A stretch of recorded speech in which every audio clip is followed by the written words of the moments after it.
Be all about Mahindra and Mahindra. So will the giant actually report a decent set of numbers? Sonia is here to tell us what to expect. Well, expect a good quarter for Mahindra and Mahindra because both its auto and tractor segment have done quite well this time around, leading to a solid double-digit volume growth. So on the top line itself, we are expecting a revenue growth of 11.5% in the standalone business. That's because the total volume growth for the company has been 14-odd%.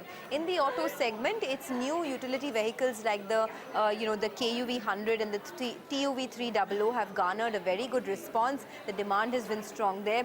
And in the tractor segment, as we know, because of a good monsoons and a good harvest season, the tractor sales have also picked up. So it's been a double positive for them, and that will lead to a good margin performance as well. Last quarter, their standalone margins were sub 10%.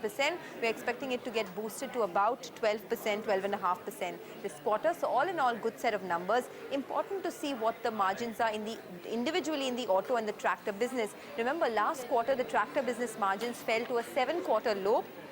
But there is an expectation that because of a recovery in tractor sales, this quarter things will be much better. All right, Sonia, hang on. We also want to talk to you about Motherson. But first, Prakash, your take on M&M. I mean, most of these stocks are trading at 52-week highs or just off it. So, I mean, how much more is left on the table? Yeah, so, very clearly, in case it comes up with a 11% improvement, it's not something which is going to set the stock on fire because it would need to come up with something better given the elevated levels it's moved. And, it's in sympathy to Tata Motors and Maruti that M&M has also done well on the price movement. So, it will have to come up with numbers which are equally gratifying to speak.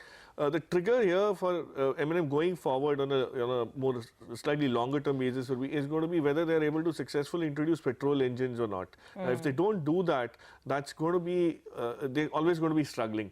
Remember this time Sonia also mentioned what they've sold is the smaller utility vehicles, the smaller SUVs, the compact SUVs, which are not high margin, typically. So they are no more able to push those 2,000 plus M-Hawk engines and, the XUV 500 and stuff. So that's where the miss could be. But is the recovery, is the rural recovery fully priced in right now and, better performance in the tractor business? No, so tractors is a little bit of a, cyclical business. You would have a fair amount of tractor sales in this particular quarter, but then the current quarter, there's not much of people buying tractors again. So you will probably see a slump subsequently. So you would have to read that. That's one of the reasons why Escorts has suddenly peaked out after good numbers also. So that's likely to happen to M&M. So if the numbers are good, it probably sees a little bit of a consolidation at the current levels, maybe not a sell-off. But if the numbers are even slightly weak, it would probably get slightly vulnerable tomorrow's session.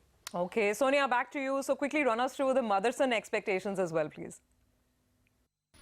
Well, I'm expecting another strong quarter for Motherson Sumi this time around. Remember, Q4 was exceptionally good for them.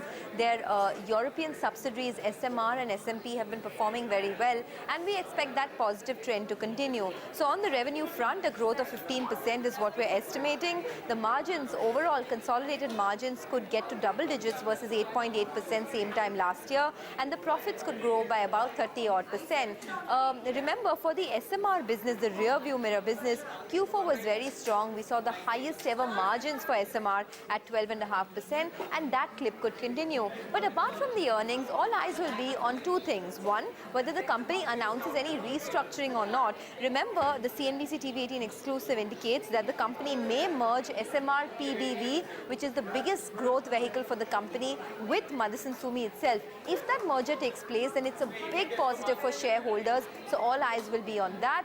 And apart from that, whether there are any acquisitions that the company has planned, because it has applied for fundraising, asked for board approval, etc. So any acquisitions, especially in the US region, will be awaited keenly. All right, Sonia, thanks so much. So we will watch out for even those corporate developments apart from the numbers.